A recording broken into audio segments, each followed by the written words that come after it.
जय हिंद साथियों, आज के इस क्लास में आप सभी का बहुत बहुत स्वागत है। तो साथियों, बिहार पुलिस सिपाही की नई भर्ती 2025 के लिए आज आपका प्रैक्टिस सेट नंबर 52 चलेगा। और साथियों, इससे पहले जो भी प्रैक्टिस सेट हुआ है, अगर आपका वो छूटा हुआ है तो आपको क्या करना है, इस बिहार पुलिस बैच को ज्वाइन कर लेना है। इसके बारे में अगर आपको जानना है तो क्लास के लास्ट में बता देंगे, या फिर ये व्हाट्सअप नंबर है, इस पर मैसेज करके भी आप लोग जानकारी ले सकते हैं। ठीक है, तो चलिए इसी के साथ आज के सेट को हम लोग स्टार्ट करते हैं। तो चलिए पहला क्वेश्चन देखिए, किस गुणधर्म के कारण पानी से भरे बर्तन में डुबाई गई छड़ी मुड़ी हुई प्रतीत होती है? प्रावर्तन, न्यूटन की गति नियम, अपवर्तन, या फिर डी उत्प्लावन के कारण। चलिए क्वेश्चन नंबर 1 के लिए आप लोग आंसर बताइए। और जो भी साथी चैनल पर पहली बार आए हैं, ये क्लास का टाइमिंग है, इसे आप लोग नोट कर लीजिए। चलिए बताइए क्वेश्चन 1 के लिए आंसर क्या होगा। किस गुणधर्म के कारण पानी से भरे बर्तन में डुबाई गई छड़ी जो है वो मुड़ी हुई प्रतीत होती है? तो याद रखिएगा, बहुत ही सिंपल सा क्वेश्चन है। ऐसा प्रकाश के अपवर्तन के कारण होता है। अच्छा, अगर आपसे पूछे कि समुद्र का नीला, ठीक है, समुद्र का नीला, आकाश का नीला दिखाई देना, ये किसके कारण होता है? तो प्रकाश के प्रकीर्णन के कारण होता है। तारों का टिमटिमाना किसके कारण होता है? तो प्रकाश के अपवर्तन के कारण होता है। हीरा किस कारण चमकता है? ये भी क्वेश्चन आता है। तो प्रकाश के पूर्ण आंतरिक परावर्तन के कारण हीरा चमकता है। हीरा का अपवर्तनांक कितना होता है? तो 2.42, ये हीरा का अपवर्तनांक है। अगला क्वेश्चन देखिए, धातु की प्रकृति होती है। चलिए बताइए क्वेश्चन 2 के लिए आंसर क्या होगा। एक भी क्वेश्चन को आपको छोड़ना नहीं है। धातु की प्रकृति होती है, तो याद रखिएगा धातु की प्रकृति जो है वो विद्युत धनात्मक होती है। यहाँ पर ए ऑप्शन आपका सही जवाब है, विद्युत धनात्मक। क्वेश्चन नंबर देखिए तीसरा, सोडा वाटर क्या है?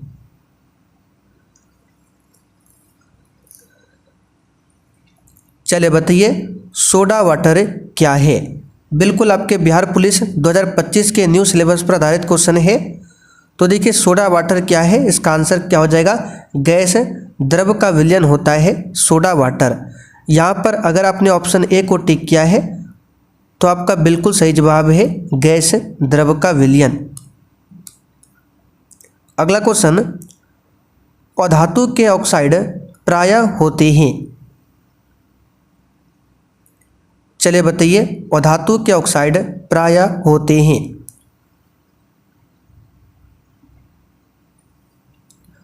तो याद कीजिए, हमने आपको साइंस क्लास में पढ़ाया था अधातु के ऑक्साइड जो है ये अम्लीय प्रकृति का होता है, और धातु का जो ऑक्साइड होगा वो क्षारीय प्रकृति का होगा। ये हमने आपको साइंस क्लास में बताया था। तो यहाँ पर जो भी बच्चे ऑप्शन बी बता रहे हैं उनका बिल्कुल सही जवाब है, अधातु के ऑक्साइड प्रायः क्या होते हैं? अम्लीय प्रकृति का। अगला क्वेश्चन, एस्टिग्मेटिज्म एक बीमारी है। आज क्वेश्चन का ज़्यादा डिस्कस नहीं करेंगे। चलिए बताइए आंसर क्या होगा। और साथियों, बिहार पुलिस 2025 के लिए अगर आपने अभी तक तैयारी स्टार्ट नहीं किया है तो आप लोग बहुत बड़ी गलती कर रहे हैं। इस बार देखिए 2025 में लगभग 20,000 पदों के आसपास बिहार पुलिस में नई भर्ती आ रही है, तो आपको इस बार चूकना नहीं है। आप लोग अभी से तैयारी में लग जाइए, जमकर तैयारी कीजिए, तभी आप लोग सिलेक्शन ले सकते हैं। ठीक है, ऑलरेडी बहुत सारे बच्चे तैयारी में लग चुके हैं, तो आप पीछे मत रहिए। तो साथियों, एस्टिग्मेटिज्म जो बीमारी है ये किस अंग का बीमारी है? तो इस क्वेश्चन का आंसर हो जाएगा 5 के लिए ऑप्शन बी, आँखों की बीमारी है एस्टिग्मेटिज्म। एक बीमारी यहाँ से याद रखिएगा पूछा जाता है, जीरोप्थेलेमिया। जीरोप्थेलेमिया ये किस अंग की बीमारी है? तो ये भी आँख की बीमारी है जो विटामिन ए की कमी से होता है, ध्यान रखिएगा। अच्छा, अगर आपसे पूछे कि किस विटामिन को हार्मोन विटामिन कहा जाता है, तो ये भी हमने साइंस क्लास में बताया था आपको, विटामिन डी को हार्मोन विटामिन माना जाता है। और साथियों, अगर आपको सब्जेक्ट वाइज क्लास चाहिए और पूरा डिटेल में क्लास करना है तो आप लोग नंबर लिख लीजिए 963188 7058। ठीक है, इस पर मैसेज करेंगे तो आपको बिहार पुलिस का 2025 का जो न्यू बैच स्टार्ट हुआ है इसके बारे में जानकारी मिल जाएगा। अगला क्वेश्चन, डिप्थीरिया रोग से कौन सा अंग ग्रस्त होता है?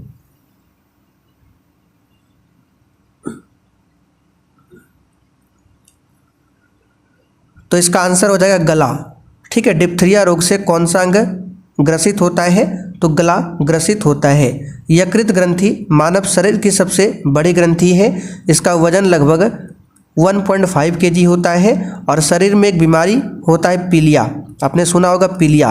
तो पीलिया जो होता है शरीर के यकृत भाग को प्रभावित करता है, इस बात को ध्यान रखिएगा। यकृत में ही यूरिया का निर्माण होता है, यहीं से पित्त का स्राव होता है यकृत से। विटामिन ए कहाँ पर संचित होता है? तो इसी यकृत में। इसी को कहा जाता है लीवर या फिर जिगर भी बोला जाता है। अगला क्वेश्चन, BCG टीके किस रोग के विरोध में लगाए जाते हैं? चलिए बताइए, BCG का टीका हमने साइंस क्लास में आपको बताया था कि BCG का टीका जो है इसकी खोज किसने किया था? तो रॉबर्ट कोच ने। याद कीजिए, ये सब क्वेश्चन बहुत ज़्यादा इंपॉर्टेंट है। जो आपका सब्जेक्ट वाइज क्लास चल रहा है उसमें हमने आपको बताया था। तो BCG का टीका जो है रॉबर्ट कोच ने किया था खोज, और इसके साथ में जो हैजा का टीका है इसका भी पता लगाया था रॉबर्ट कोच ने। तो BCG का टीका जो है ये ट्यूबरक्लोसिस यानी कि टीबी रोग में दिया जाता है। टीबी रोग को ही कहा जाता है क्षय रोग, और इसी का एक नाम है तपेदिक रोग। तपेदिक या क्षय रोग या टीबी, और इसी को कहा जाता है यक्षमा। ठीक है, तो ट्यूबरक्लोसिस यानी कि टीबी, क्षय रोग, तपेदिक, यक्षमा, ये सब एक ही नाम है और इसके विरोध में BCG का टीका दिया जाता है, इस बात को ध्यान रखिएगा। चलिए आगे बढ़ते हैं। क्वेश्चन नंबर 8, तारे मुख्यतः किससे बने होते हैं? और जो भी आपका साइंस का क्लास छूटा हुआ है, लगभग 10 से 11 क्लास साइंस में हुआ है, ज्योग्राफी में लगभग 5 से 6 क्लास हुआ है, पॉलिटी में लगभग 3 क्लास हुआ है। ठीक है, और भी बहुत सारे क्लास होने बाकी है, तो आप लोग देर मत कीजिए। जो हमने पीछे आपको नंबर लिखाया 9631887058, इस पर मैसेज करके बिहार पुलिस कोर्स के बारे में जानकारी ले सकते हैं। तो साथियों, तारे मुख्यतः किससे बने होते हैं? तो इसका आंसर क्या हो जाएगा? चलिए बताइए। तो हाइड्रोजन और हीलियम से मिलकर बना होता है। यहाँ पर सी ऑप्शन आपका सही जवाब है। सूर्य की बात करें, यह भी एक गैस का गोला है। इसमें मुख्य रूप से हाइड्रोजन होता है, दूसरा गैस हीलियम होता है। और सूर्य जो है नाभिकीय संलयन के सिद्धांत पर काम करता है। परमाणु बम की बात करें, परमाणु बम ये किस पर काम करता है? तो नाभिकीय विखंडन। नाभिकीय विखंडन में कौन सा विखंडन? तो अनियंत्रित नाभिकीय विखंडन। ये सब क्वेश्चन याद रखिएगा, अक्सर एग्जाम में आता है।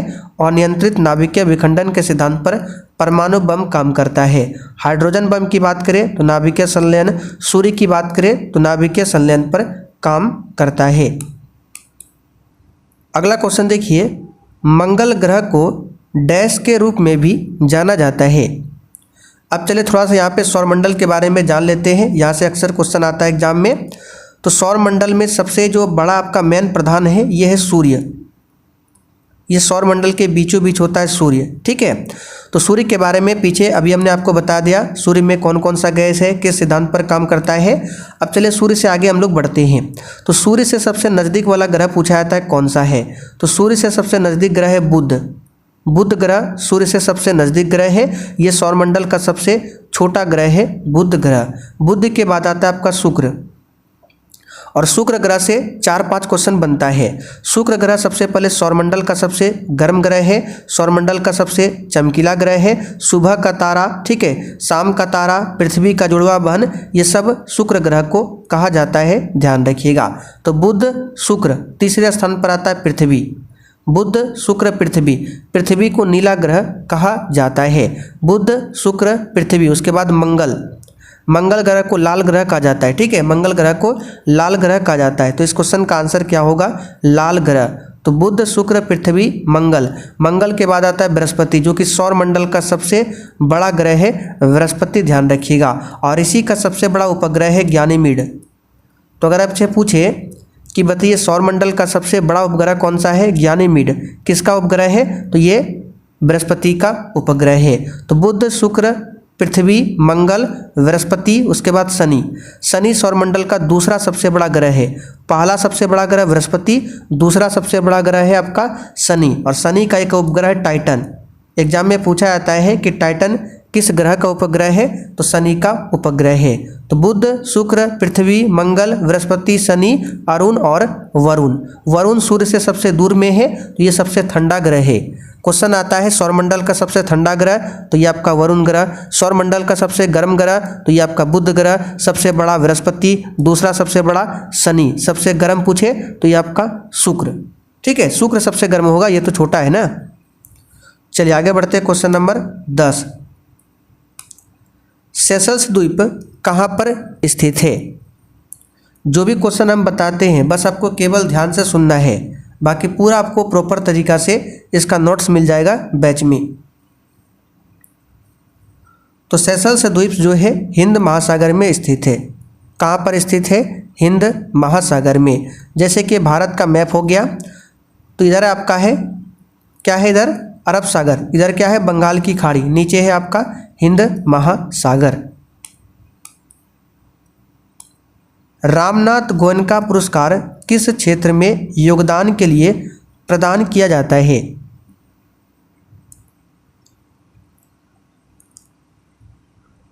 तो अगर आपने पत्रकारिता दिया है तो आपका बिल्कुल सही जवाब है पत्रकारिता के क्षेत्र में। इसके क्षेत्र में एक और पुरस्कार है पुलित्जर पुरस्कार। तो अगर आपसे पूछे पुलित्जर पुरस्कार किस क्षेत्र में दिया जाता है? पत्रकारिता के क्षेत्र में। ग्रैमी पुरस्कार पूछे किस क्षेत्र में दिया जाता है? तो ये संगीत के क्षेत्र में दिया जाता है। दादा साहेब फाल्के पुरस्कार पूछे तो फिल्म के क्षेत्र में दिया जाता है। निम्न में से किस व्यक्ति को भारतीय फिल्म उद्योग के जनक के रूप में जाना जाता है? और साथियों जैसे ही आपका वैकेंसी आ जाएगा तो इस प्रैक्टिस सेट में आपका मैथ के क्वेश्चन को भी ऐड करेंगे। ठीक है, तो टोटल 50 क्वेश्चन का ये प्रैक्टिस सेट डेली आपका चलेगा। फिलहाल के लिए 30-35 क्वेश्चन हम कवर कर रहे हैं। तो किस व्यक्ति को भारतीय फिल्म उद्योग का जनक कहा जाता है? दादा साहेब फाल्के को।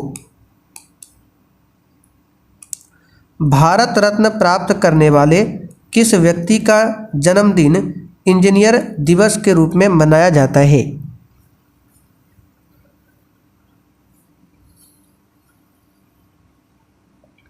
इसका आंसर है एम विश्वेश्वरैया। ठीक है, एम विश्वेश्वरैया। चलिए आगे देखते हैं। दुनिया का सबसे ऊंचा युद्ध क्षेत्र कौन सा है?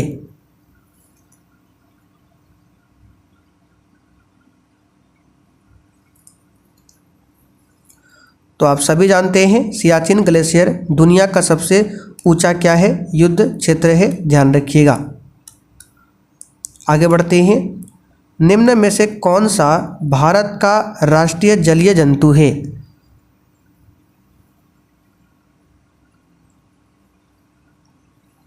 तो भारत का राष्ट्रीय जलीय जीव है गंगा डॉल्फिन यानी रिवर डॉल्फिन। इसको 2009 से राष्ट्रीय जलीय जीव घोषित किया गया है। आगे देखते हैं। बांधों को आधुनिक भारत के मंदिर किसने कहा था?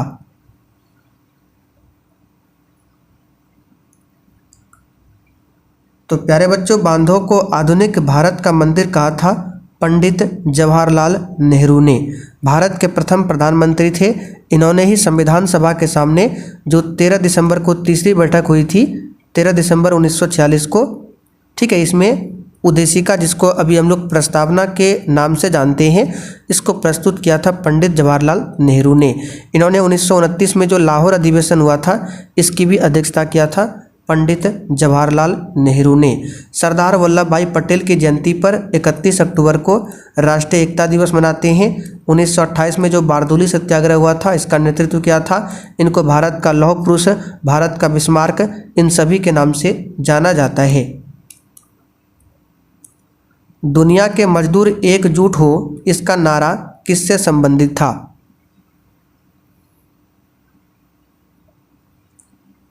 तो दुनिया के मजदूर एकजुट हो, ये नारा दिया था किसने, आपको ये भी पता होना चाहिए। तो कार्ल मार्क्स ने। कार्ल मार्क्स का जन्म कहाँ पर हुआ था, तो कार्ल मार्क्स जर्मनी से संबंधित है। ठीक है, और इनकी दो प्रसिद्ध पुस्तक हमने आपको बताया था, दास कैपिटल, ठीक है, दास कैपिटल और कम्युनिस्ट मैनिफेस्टो। यहाँ पर हम पूरा क्वेश्चन नहीं लिख रहे हैं, वो आपको नोट्स में लिख कर दे देंगे। तो दास कैपिटल और कम्युनिस्ट मैनिफेस्टो कार्ल मार्क्स की दो पुस्तक है, इनका संबंध है जर्मनी से, और ये नारा दिया था किसने, कार्ल मार्क्स ने दिया था। वैज्ञानिक समाजवाद का जनक किसे कहा जाता है, तो कार्ल मार्क्स को कहा जाता है। तो ये नारा किससे संबंधित है, किस क्रांति से, आंसर है रूस की क्रांति से। कब हुआ था, 1917 में हुआ था। फ्रांस की क्रांति कब होती है, 1789 में। अच्छा, आप लोग कमेंट करके बताइए, फ्रांस की क्रांति के समय वहाँ का शासक कौन था।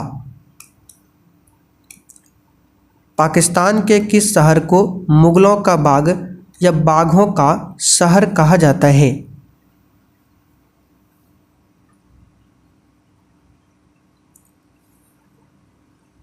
तो पाकिस्तान के किस शहर को मुगलों का बाग या बागों का शहर कहा जाता है, तो इस क्वेश्चन का आंसर हो जाएगा लाहौर को। किसे कहा जाता है, लाहौर को। ये क्वेश्चन बिहार मध्य निषेध सिपाही में पूछा था। स्वतंत्र भारत के पहले रक्षा मंत्री कौन थे।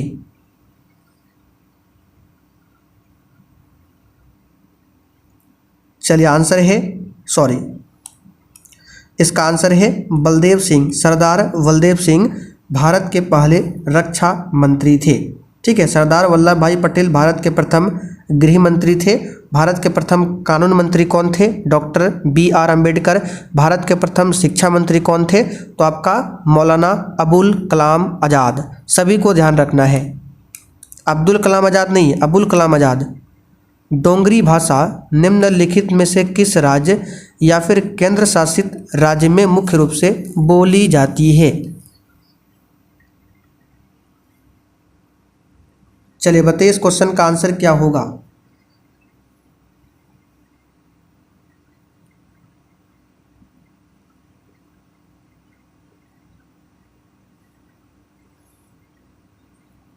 तो डोंगरी भाषा आपका जम्मू कश्मीर से संबंधित है। किससे, जम्मू कश्मीर से।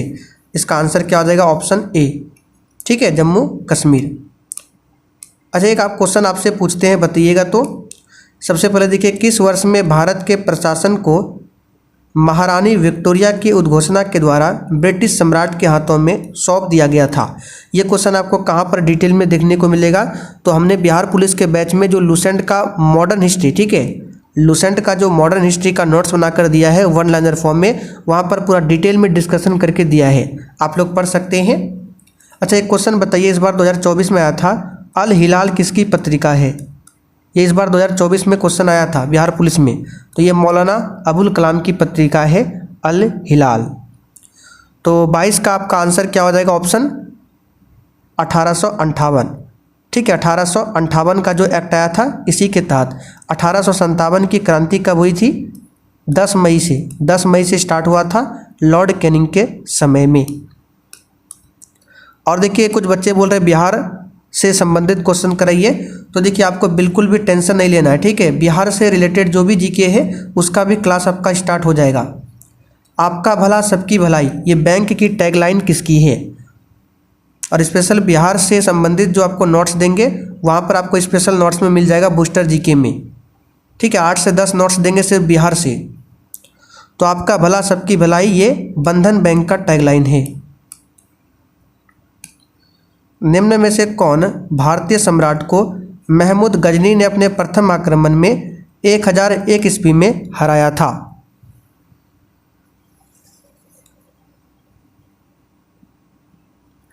तो देखिए, आपको याद होगा 1001 में होता है पेशावर की लड़ाई।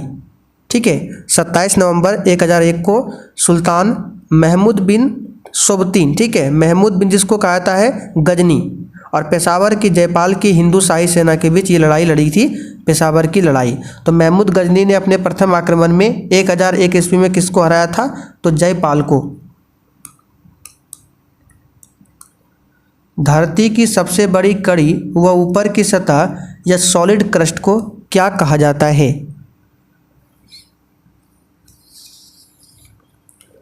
तो इसे कहा जाता है लिथोस्फीयर। लिथोस्फीयर पृथ्वी का सबसे बाहरी गोला है। इसमें क्रस्ट और ऊपर वाला मेंटल शामिल है, जो पृथ्वी की कठोर और सख्त बाहरी परत होती है, लिथोस्फीयर। ठीक है, जब ज्योग्राफी पढ़ाएंगे तो उसमें पूरा डिटेल में डिस्कशन कर देंगे। निम्न में से कौन भारत के सबसे अधिक समय तक राष्ट्रपति रहे? ये तो सिंपल सा क्वेश्चन है। डॉक्टर राजेंद्र प्रसाद सबसे लंबा समय तक राष्ट्रपति रहा था। ठीक है, 1950 में बना था, 1950 में बने थे और कब तक रहे थे? तो 12 साल के लिए। ठीक है, लगभग 12 साल तक रहे थे राष्ट्रपति के पद पर डॉक्टर राजेंद्र प्रसाद। ठीक है, 26 जनवरी 1950 को बने थे। चलिए आगे बढ़ते हैं। निम्नलिखित में से कौन सा मंदिर अपने स्थान के साथ सही ढंग से मेल खाता है?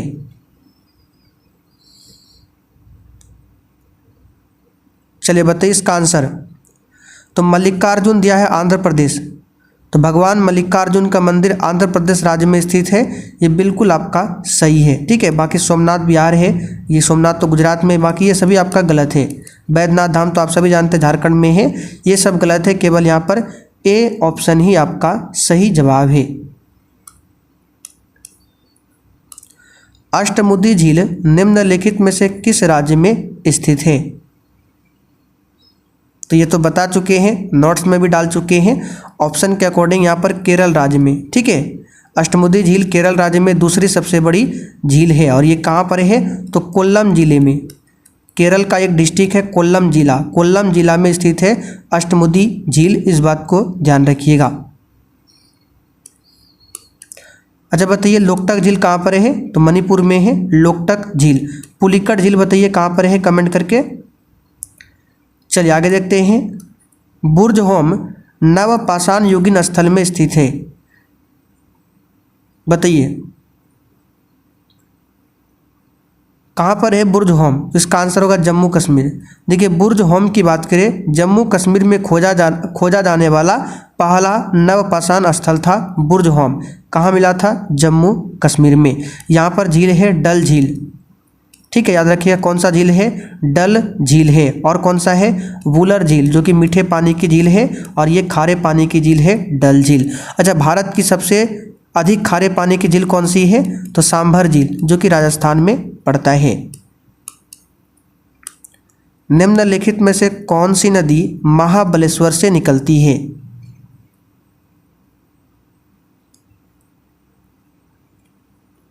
चलिए बताइए, आंसर है कृष्णा नदी। ठीक है, कृष्णा नदी जो है मध्य भारत में, राज्य कौन सा? महाराष्ट्र। तो महाराष्ट्र राज्य से निकलती है। महाबलेश्वर के पास जो पश्चिमी घाट है, यहाँ से निकलती है कृष्णा नदी। ठीक है, इस बात को ध्यान रखिएगा। बाकी कावेरी नदी की बात करें तो कावेरी नदी को क्या बोला जाता है? दक्षिण भारत की गंगा। लेकिन दक्षिणी गंगा पूछे तो गोदावरी को कहा जाता है। गोदावरी की लंबाई है 1465 किलोमीटर।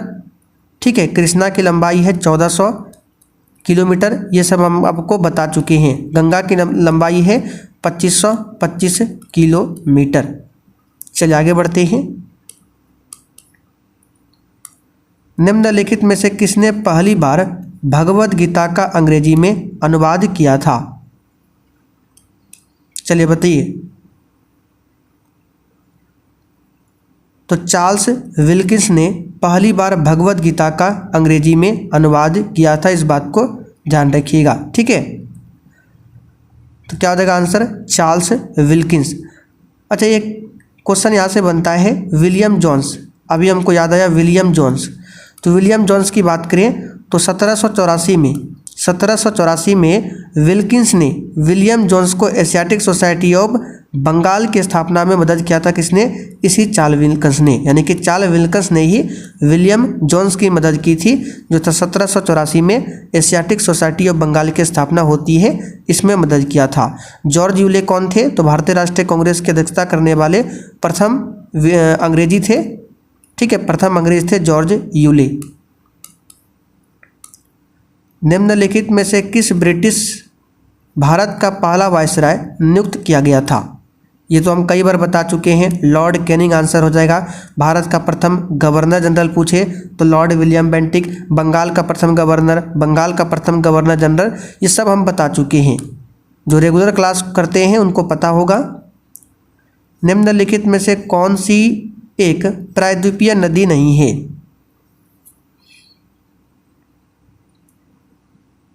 प्रायद्वीपीय नदी का मतलब होता है जो प्रायद्वीपीय भारत का मतलब होता है जो नीचे साइड का मैप है, इसी को प्रायद्वीपीय भारत कहा जाता है।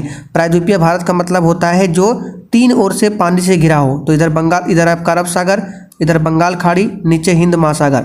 तो भारत का नीचे वाला साइड जो है 3 ओर से पानी से है, इसलिए इसको प्रायद्वीप कहा जाता है। और कौन सी नदी प्रायद्वीप में नहीं है? तो महानदी तो प्रायद्वीपीय आएगा, नर्मदा भी प्रायद्वीप में आ जाएगा, कृष्णा भी नीचे साइड में। जबकि अलकनंदा की बात करें, ये प्रायद्वीपीय में नहीं है। यहाँ पर ए ऑप्शन आपका सही जवाब है। अच्छा, प्रायद्वीपीय भारत की नदी जैसे महानदी, गोदावरी, कृष्णा, कावेरी, नर्मदा, ताप्ती, लूनी, ये सभी प्रायद्वीपीय भारत की नदी है, जबकि अलकनंदा नहीं है।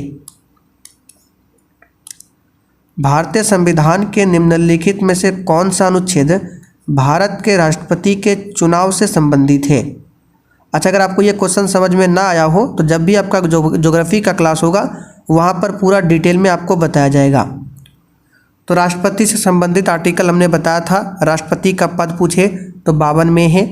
आर्टिकल 53 में क्या है? तो कार्यपालिका का, ठीक है, कार्यपालिका का प्रमुख कौन होता है? तो राष्ट्रपति होता है, 53 में बताया गया है। आर्टिकल 60 हमने बताया था, राष्ट्रपति शपथ जो लेता है उसके बारे में 60 में बताया गया है। 61 में राष्ट्रपति पर महाभियोग की प्रक्रिया है। राष्ट्रपति का पुनर्निर्वाचन जो है इसके बारे में बताया था आर्टिकल 57, शायद हमने कल ही आपको बताया था। आर्टिकल 72 में क्या है? तो राष्ट्रपति के पास जो क्षमादान की शक्ति है ये आर्टिकल 72 में है। तो यहाँ पर बोला गया कौन सा अनुच्छेद भारत के राष्ट्रपति के चुनाव से संबंधित है? तो चुनाव से संबंधित आपका आर्टिकल 54 हो जाएगा। कौन सा? आर्टिकल 54 में राष्ट्रपति के चुनाव के बारे में बताया गया है। अच्छा, राष्ट्रपति के कार्यकाल के बारे में किस में बताया गया है? तो आर्टिकल 56 में। तो ये सब आर्टिकल जो है राष्ट्रपति से संबंधित है। और जब भी राष्ट्रपति से संबंधित क्वेश्चन आएगा हम बार बार ये सब आर्टिकल आपको बताते रहेंगे ताकि आपका रिविजन हो जाएगा। निम्नलिखित में से किसे लोकसभा के पहले उपाध्यक्ष के रूप में नियुक्त किया गया था? तो लोकसभा का पहला अध्यक्ष अगर पूछ ले तो आपका कौन हो जाएगा? बताइए तो, चलिए बताइए, याद नहीं आ रहा है कौन है लोकसभा का पहला अध्यक्ष? जी बिल्कुल, GV मावलंकर, गणेश वासुदेव मावलंकर लोकसभा का पहला अध्यक्ष था। लेकिन पहला उपाध्यक्ष पूछे तो ये आपका कौन हो जाएगा? चलिए ये हो जाएगा आपका अनंत सैनम अयंगर। ठीक है, एम अनंत सैनम अयंगार, ये कौन था? लोकसभा के पहले उपाध्यक्ष थे, इस बात को ध्यान रखिएगा। चलिए इसके बारे में थोड़ा सा डिटेल देख लेते हैं। एम अनंत सैनम अयंगर की बात करें, भारतीय संसद के पहले उपसभापति और फिर लोकसभा के अध्यक्ष भी रहे थे और बिहार के राज्यपाल भी थे। कौन? एम अनंत सैनम अयंगर। हालांकि ये आपको याद रखने की जरूरत नहीं है। GV मावलंकर लोकसभा के पहले अध्यक्ष थे। चलिए आगे देखते हैं। हीराकुंड बांध किस नदी पर बनाया गया है? चलिए सिंपल सा क्वेश्चन है, बताइए। हीराकुंड बांध, चलिए आज के सेशन का आखिरी क्वेश्चन है।